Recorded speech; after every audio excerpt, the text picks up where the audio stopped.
بسم الله الرحمن الرحيم نحمده ونصلي على رسوله الكريم اما بعد.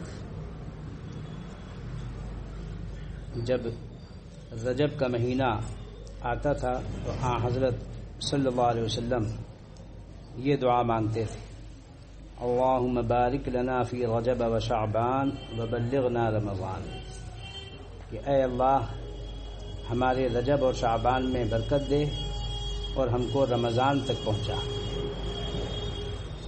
اس ماہ کی رجب کی 27ویں شب کو حضرت صلی اللہ علیہ وسلم کو معراج ہوئی، اور بعض روایات سے معلوم ہوتا ہے کہ 27ویں تاریخ کو روزہ رکھنے کے بارے میں بھی فرمایا گیا ہے، لیکن اس سلسلے میں کوئی مستند روایت مروی نہیں ہے.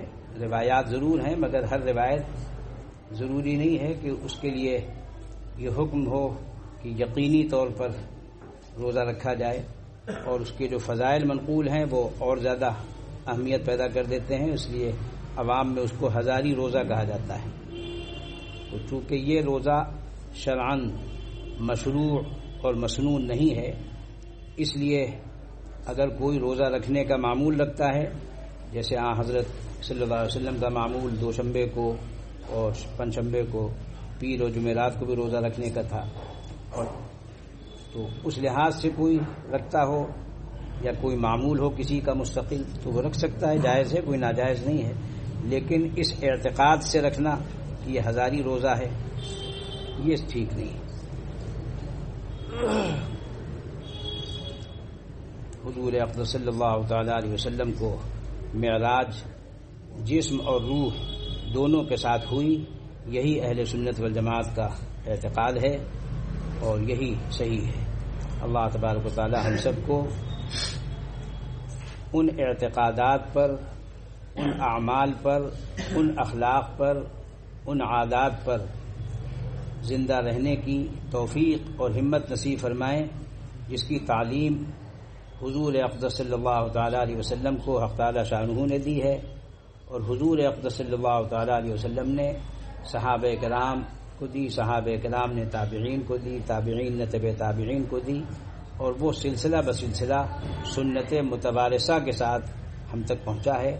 وہی طریق حق ہے اور اسی پر آدمی کو رہنا چاہیے. آج کل جو محققین پیدا ہو رہے ہیں یہ محققین نہیں ہیں، یہ محق.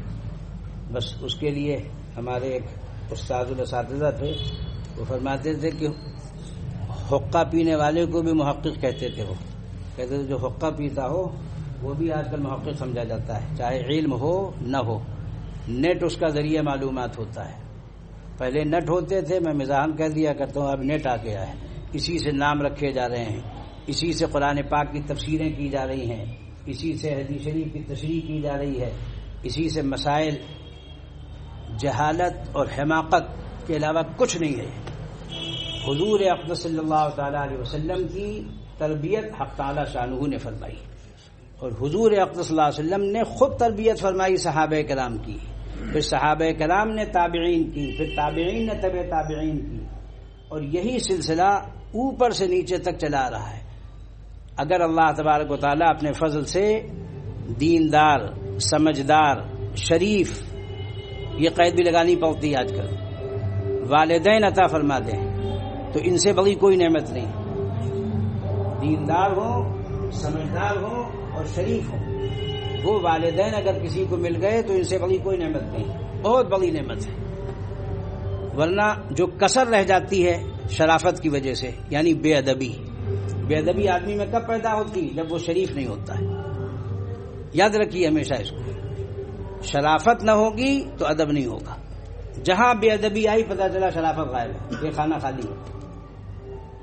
اور جہاں علم نہ ہوگا فوراً جہالت اپنا کام کرے گی.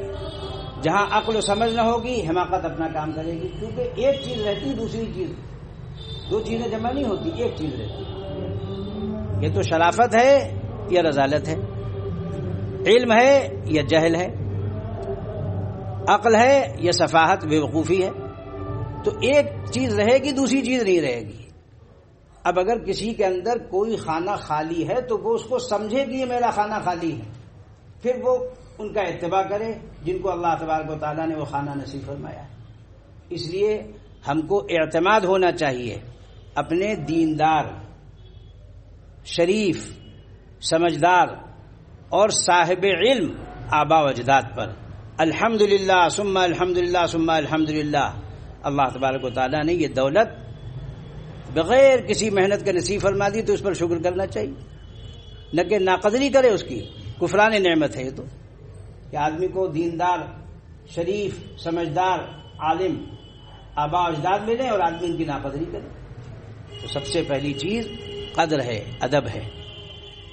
جہاں بھی یہ چیز نہیں ہوگی یعنی شرافت نہیں ہوگی، وہاں بے ادبی لازمن ہوگی۔ جہاں علم نہیں ہوگا جہل اپنا کام کرے گا، جہاں عقل نہیں ہوگی وہاں سفاہت، حماقت اپنا کام کرے گی۔ تو آدمی کو یہ خوب سوچنا چاہیے، غور کرنا چاہیے کہ اللہ تبارک و تعالیٰ نے ہم کو کون سی نعمت عطا فرمائی ہے اور کون سی نعمت سے ہم محروم ہیں، تبھی اعتماد ہوگا۔ اور پھر والدین سے کیا چیز ملتی ہے؟ تربیت۔ اسی لیے ان کے لیے اللہ تبارک و تعالیٰ نے دعا تعلیم فرمائی، رب ارحمہما کما ربیانی صغیرا۔ اے ہمارے پروردگار، ہمارے والدین پر اپنی رحمت نازل فرما جنہوں نے ہماری تربیت فرمائی۔ تو بچے کو یہ دعا بتلائی گئی قرآن پاک میں کہ بچہ اپنے والدین کے لیے مرتے دم تک یہ دعا کرتا رہے، رب ارحمہما کما ربیانی صغیرا۔ اے میرے پروردگار، میرے والدین پر رحم فرما، ان پر رحمت نازل فرما جیسا کہ انہوں نے میری تربیت فرمائی بچپن میں۔ تو معلوم ہے تربیت والدین کا کام ہے، اگر وہ نہیں کر رہے ہیں تو کوتاہی ہو رہی ہے۔ والدین اگر یہ نہیں کر رہے ہیں تو بچے کی حق تلفی ہو رہی ہے۔ عقائد ماں باپ سے درست ہوتے ہیں، پھر تعلیم ہوتی ہے، علم سے عمل آتا ہے۔ تعلیم ہوگی جہاں تبھی آدمی کو پتہ چلے گا یہ صحیح عمل ہے، یہ غلط عمل ہے، یہ مقبول عمل ہے، یہ مردود عمل ہے، یہ عقائد صحیح ہیں، یہ عقائد فاسد ہیں۔ ہر چیز میں تقابل ہے، جیسے دن اور رات ہیں۔ اور پھر ایسے ہی اخلاق ہیں اور بد اخلاقی ہے۔ آج کل بد اخلاقی اور خوش اخلاقی کا مطلب بھی لوگوں نے خود ہی تلاش لیا ہے۔ خوش اخلاقی صرف اس کو سمجھا جاتا ہے کہ آدمی صرف ہنستا ہو۔ ارے بھائی ہنسنے کا کیا مطلب؟ کہیں رونے کا بھی حکم ہے، یہاں رو، کہیں ہنسنے کا ہے، کہیں خوش ہونے کا حکم ہے، کہیں رنجیدہ ہونے کا حکم ہے۔ ہم کو مسلمانوں کی تکلیف سے رنجیدہ ہونا چاہیے، چہ جائے کہ عزیز و اقارب سے ہم لوگ توڑے ہوئے ہیں، رشتے ناطے توڑے ہوئے ہیں۔ سب سے پہلا معاملہ گھر پر ہوتا ہے، والدین کے حقوق، بھائی بہنوں کے حقوق، اولاد کے حقوق، وہ تو ادا نہیں ہو رہے ہیں، دنیا بھر کی فکر ہو رہی، دنیا بھر کی۔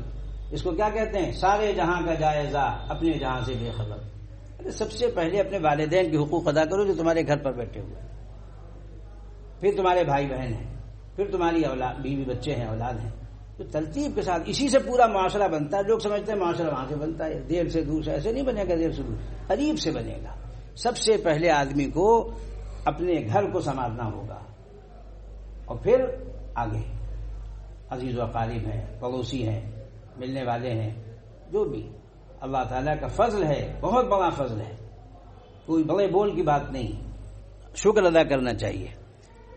ہمارے پڑوسی ایک بنیا تھا اور ایک پنجابی، دیوار سے ملی ہوئی تھی، پیچھے دیوار شرنارتھی کی تھی، جو جاتا تھا صبح 3 بجے 4 بجے RSS کی اس میں پریڈ میں، اور ادھر ایک بنیا رہتا تھا۔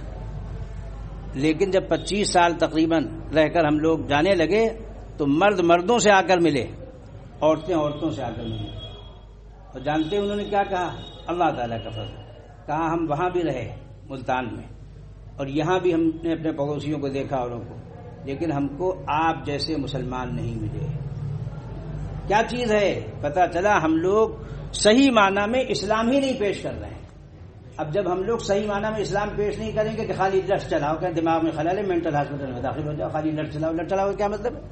پاگل ہو، دماغ خراب ہے تمہارا۔